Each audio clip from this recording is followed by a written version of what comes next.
I wrote Grace and Dignity because I started creating this whole world out of all these place names that kept coming to me.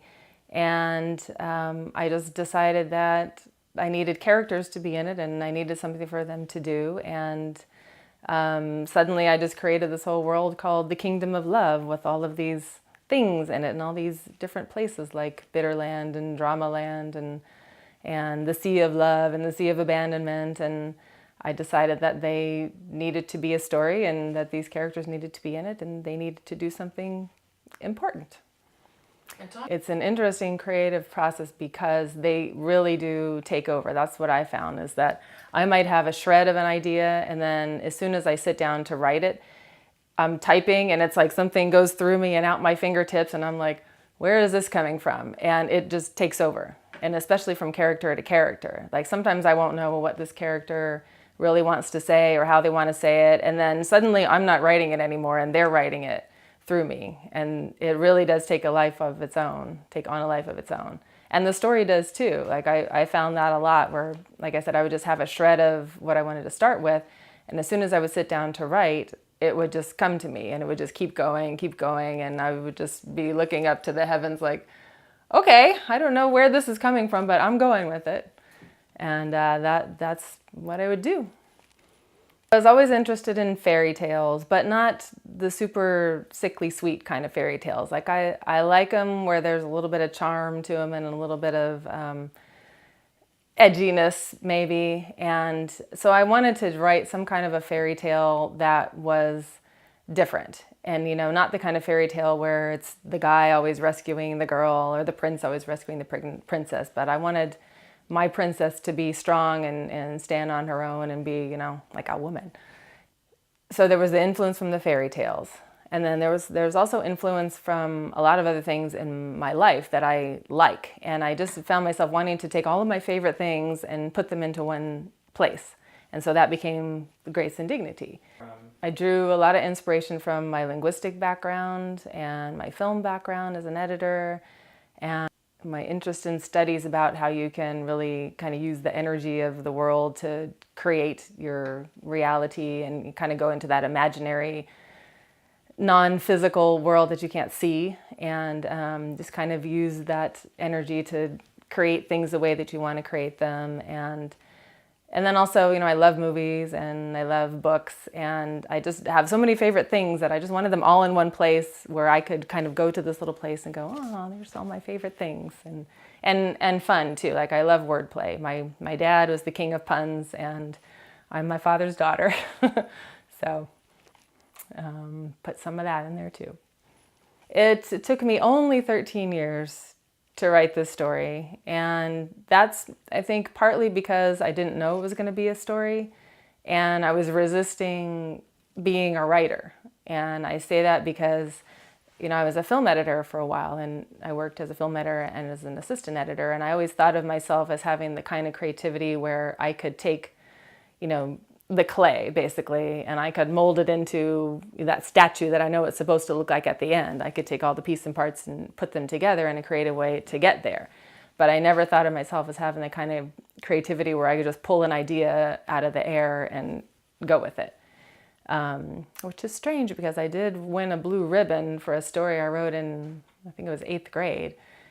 It took me about 13 years to do the whole process of writing the story. And I would say probably 10 of those years was the process of figuring out the fact that I was actually going to write a story and stopping being, how do I say this, not being resistant to the fact that I have some sort of a talent in there as a writer. And, you know, once I got past that and I figured out what to do with it, then it took me maybe a couple of years, maybe 2 or 3 years to actually physically write the story out. One of the processes I went through was I wrote it out as a screenplay first. And I did that because of my film background. Like I've always sort of seen Grace and Dignity as a movie and I want it to be a movie eventually, but I was failing miserably at writing the screenplay because I just ran out of room there was too much story and not enough space to put it in. A friend of mine suggested, you know, why don't you just write it out as a novel? Then you can be creative with it, with the way that I'm telling it, and I can use my own language and all that stuff. And I said, okay, I'll do that. And then it just sort of flowed from there. So 10 years of prep and about 3 years of working the story out and actually writing it out and honing it into what it is now. And how do you like it now? I love it now. I still love it. I love the story. Every time I sit down to read Grace and Dignity, if I'm going through another edit to make another pass of it, I might forget about it for a little while if I haven't read it in a while. And then when I sit down to read it again, I go, oh, I like it. Like I actually really like it, and it's fun. And I'm sitting here reading it going, I hope everybody else likes it as much as I do, because it is all my favorite things. And yeah, I like it. I think it has some charm, and it's got some of my humor in it, and it's got all the things I like. So in the novel Grace and Dignity, I'm really able to express certain personality characteristics by sort of dissecting the whole human being and extracting out little parts and making each one of those parts be a different character. Like Princess Grace, for example. She's in her good form. She's the epitome of grace. She's very graceful, she's very elegant, she's very charming, she's strong, she's confident, she's self-assured, like you would want a strong female character to be, or a strong woman to be. And Prince Dignity is very dignified, but not stuffy dignified, like cool dignified. And he kind of takes on all of those qualities. And then you have Prince Denial, who is the epitome of being in denial. Like he kind of, all of these characters are, they have a lot of humanness in them, of course, but they're more strongly defined by whatever their name is. Like their name is their strongest characteristic. And so it was being able to use all these characters and characteristics to make characters in the story was a way for me to explore, I think, different parts of the human psyche or personality or character, and kind of like really hone in on each one of those. In the novel Grace and Dignity, there is a way that the characters kind of go through that arc. They're not one-dimensional like you might think they would be if I'm just focusing on one characteristic, but they actually go through a whole transformation. And the thing is that they start out as their quality that embodies their name, and they kind of, through what happens in the story, they sort of become their opposite. And then what they have to do is they have to go through this whole business of what happens in the story in order to regain themselves back to where they were. But instead of only going back to where they were, the discoveries that they make in the story about themselves and this other concept known as the cosmic source actually elevates them to a higher level than their original character name would indicate. So because of that, they're able to transform and I think be more than just a one-dimensional character. I think it's important for characters to transform, otherwise they're just flatlining all the way. So I wanted them to be here and then be dropped down to the opposite of themselves, and then kind of make a comeback and expand and grow and transform and sort of metamorphosize into something bigger than even they knew that they were. So Grace and Dignity is really geared toward the young adult audience as the bigger target audience, and that's mainly middle school and high school. And I think that one thing that's really appealing to them is when you're that age, you really like to take your mind and put it in another world, and you want it to be a good world and a happy world and an imaginary world. And so I think Grace and Dignity definitely has that quality. Another thing about it is that it emphasizes a lot of really wholesome values, which people always want their kids to have good values and go out there in the world and do good.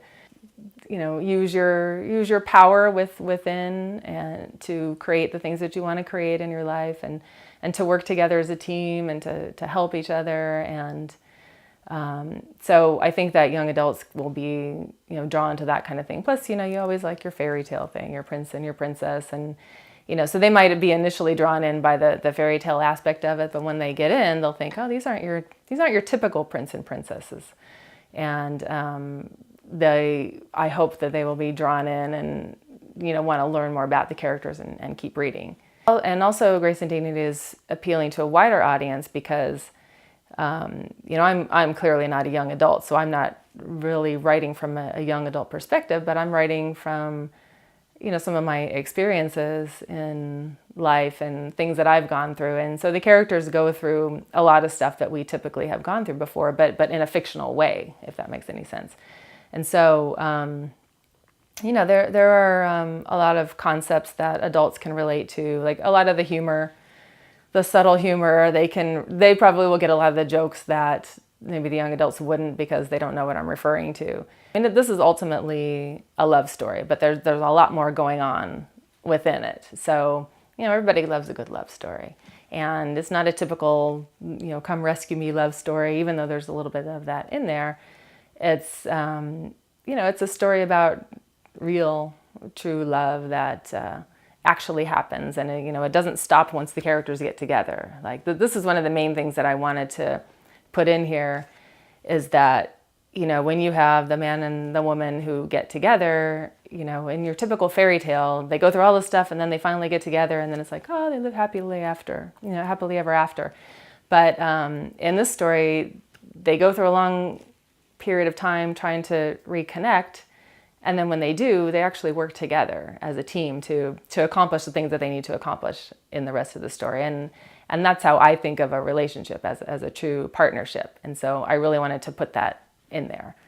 I wanted them to be that way.